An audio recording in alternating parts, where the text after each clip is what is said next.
Ilocos Sur for the first time. Giving back was part of his agenda as he shared his talents with young athletes through a short basketball clinic at the Kawayan Community Center. Green left the country yesterday. More Pinoy talent, but this time in cinema. The top honor at this year's Cinemalaya Independent Film Festival went to The Baseball Player. The Best Film awardee tells the story of a 70-year-old Moro soldier who pursues his dream despite an all-out war in his hometown. It also won Best Actor, Best Screenplay, and Best Editing.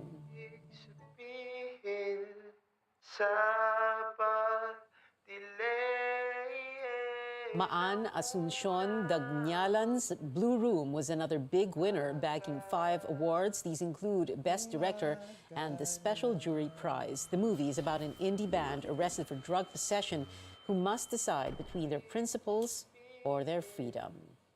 K-pop fans are raving on social media as Blackpink releases a new teaser for their next single, Pink Venom. Rosé, Lisa, Jisoo, and Jennie are dropping their album Born Pink this September.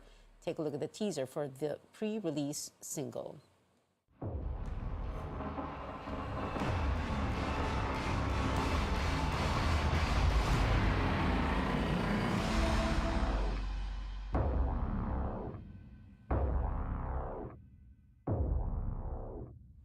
Blackpink's world tour begins this October with a stop in Manila set for March 25 next year.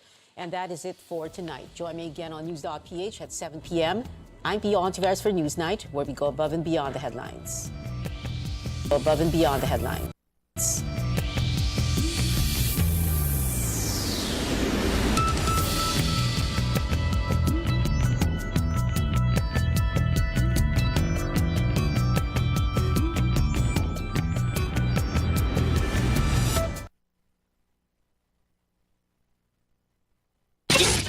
Radio Philippines Network. Radio Philippines Network. DX General Santos. DX General Santos. Una sa balita. Una sa balita. Musika ug kalingawan. Mas tulong pinalakas. Radyo.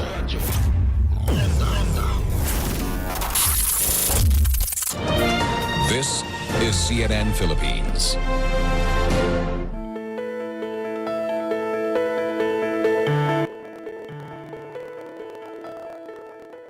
On a warm day or after an intense workout, many of us may experience sweating a lot. Sweating is part of your body's way to adapt to your core body temperature.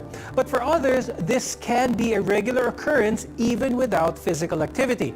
It's called hyperhidrosis, and it can trigger anxiety and embarrassment for those who experience it. On the program today, we'll talk more about this condition, why it happens, and how best to manage it. I'm Dr. Freddy Gomez, and welcome to MedTalk Health Talk on CNN Philippines.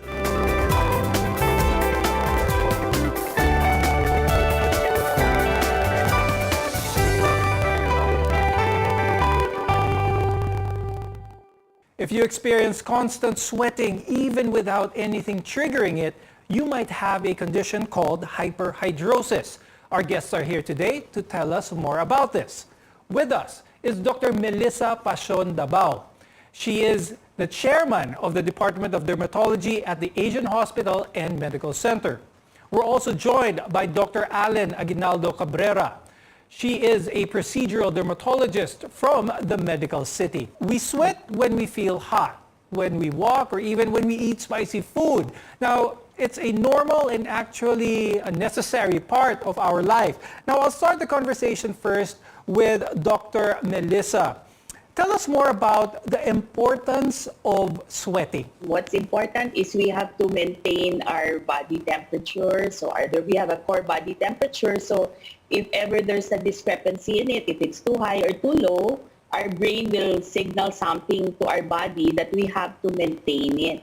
If that happens, that's if the body temperature is increased, so the brain will tell us to lower it down. That's why we sweat. And if ever naman it's too high, you'll have shivering. when you feel cold. So sweating is actually part of the normal process of our body in order to keep our body temperature at its optimal temperature. When we feel hot or during exercise, our muscles heat up, so we perspire even more.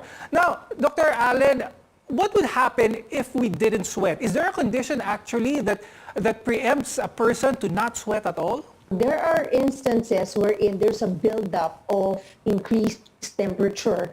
And so if there is increased temperature, there is what we call the heat stroke. First, it starts with heat fatigue, wherein there's increased temperature and there's beginning a CNS dysfunction and later on collapse, no? Just as not sweating would pose some problems, too much sweating can have some effects on our body as well. Dr. Melissa, let's talk about hyperhidrosis, the true definition of this. How does this differentiate to someone na pawisin lang, who just sweats a lot? We have 2 to 4 million sweat glands, no? So they're saying we produce sweat like 10 liters a day.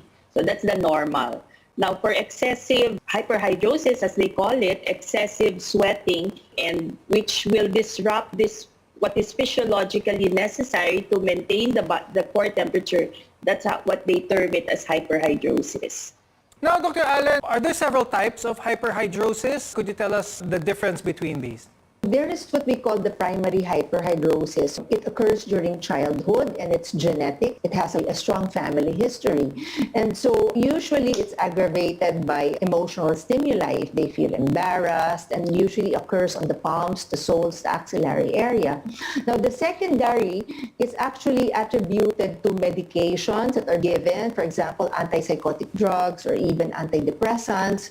Now that will also trigger excessive sweating. And so under the secondary is the systemic disorders like diabetes or even hyperthyroidism or tumors like lymphomas and pheochromocytomas. Now, all these kinds of tumors can also attribute to excessive sweating. Which one is the more common one to happen, especially here in the Philippines? Is it the primary or the secondary type? It's really the primary, and most of us dermatologists, we only see localized hyperhidrosis, particularly on the armpits, no, the axillary area, or sometimes, or the palms and the soles. Now, Dr. Melissa, talking about the primary hyperhidrosis, aside from sweating a lot, and we'll talk about some of the social impact of this later on, but meron bang masamang nangyayari sa katawan kapag napapawisan tayo ng sobra-sobra?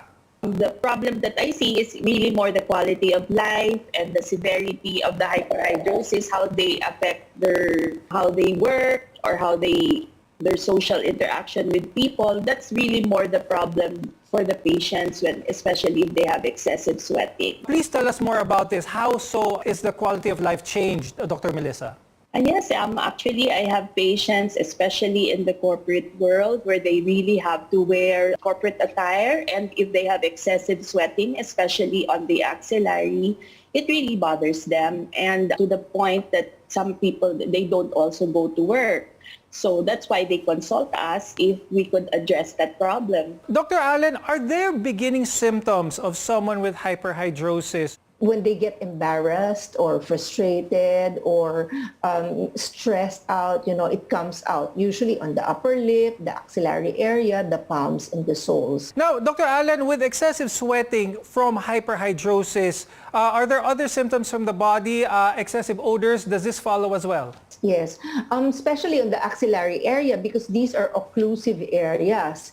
And then later on, if it's very occlusive and there's so much sweating, it's also prone to fungal infection, no, that can also smell, no, like we have the Tinea pedis, the one on especially on the toe webs or in the axillary area. Now, there are some factors that might make you more vulnerable to the condition. Now, we'll discuss these causes when we return. And later on in the show, we'll talk about how people living with this condition can best manage the physical as well as the mental challenges that come with it.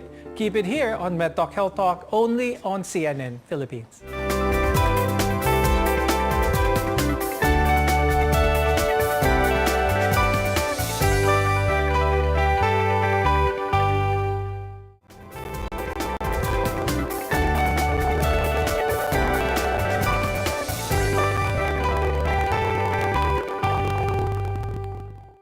I'm Dr. Freddy Gomez and welcome back to MedTalk Health Talk on CNN Philippines. When we sweat, it keeps our body cool as it evaporates from the skin. So it's actually part of the normal process of our body which keeps us healthy. If we didn't sweat, we'd overheat.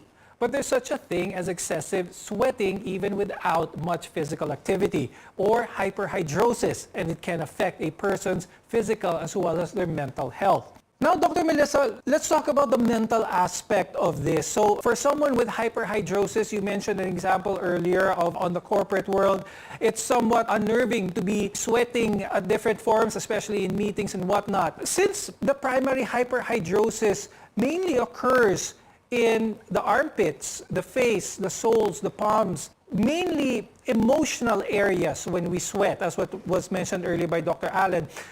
Is there an emotional component to this? Can someone who is excessively anxious have hyperhidrosis? Actually, that's one of the causes of the primary hyperhidrosis because of stress. Unlike the secondary hyperhidrosis, which there is an underlying medical condition. So that differentiates the two. So stress can really cause sweating. But in order for you to say that there is hyperhidrosis, there's like a criteria that at least you should have hyperhidrosis for at least 6 months. And then they experience hyperhidrosis like once a week. And it really affects their quality of life. Now, Dr. Allen, ang taong tinatawag na pasmado, is that a case of hyperhidrosis? Well, in layman's term, yes. Kasi that's our usual way of saying na pasmado, they have hyperhidrosis palmoplantar or on the palms, no? So they say they're pasmado because they have wet hands. Let's talk about one of the main focuses of this, which causes the undue embarrassment when they're in social situations. Dr. Allen, does hyperhidrosis happen 24 hours a day, 7 days a week to someone who is affected by it? Actually, there will be certain instances, maybe several times a day or maybe at night. So it depends on the condition, but it's usually they're awake. It's an emotional stimulation, they're awake. It doesn't really happen when they're, sleeping. So that is for secondary naman. But for the primary, the interesting to note is they're always awake and there's an emotional stimuli that will actually activate the sweating process.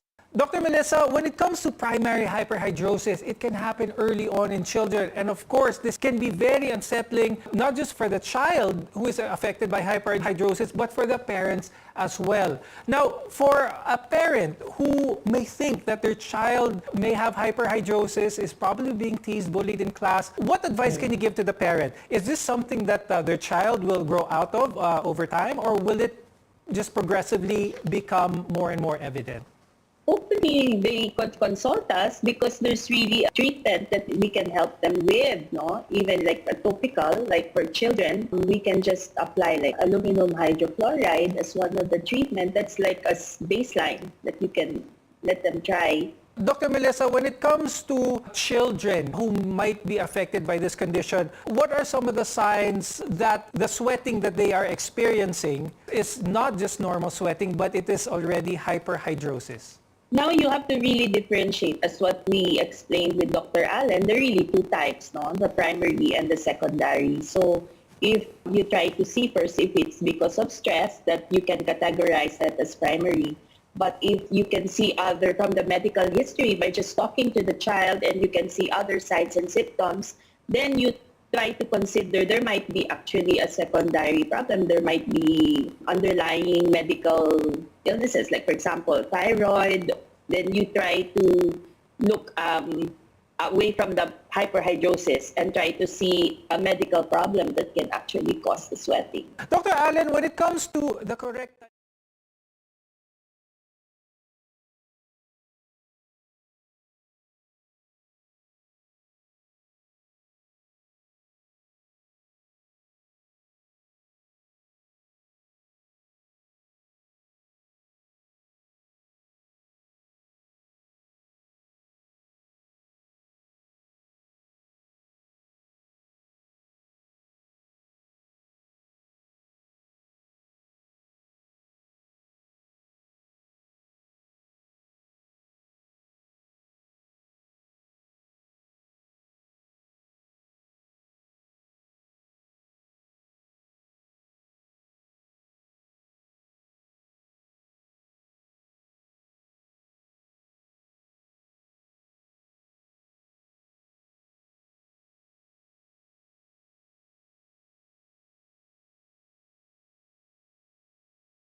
and it usually is maintained for about the longest is about 16 months. How many sessions will it normally take to have acceptable results?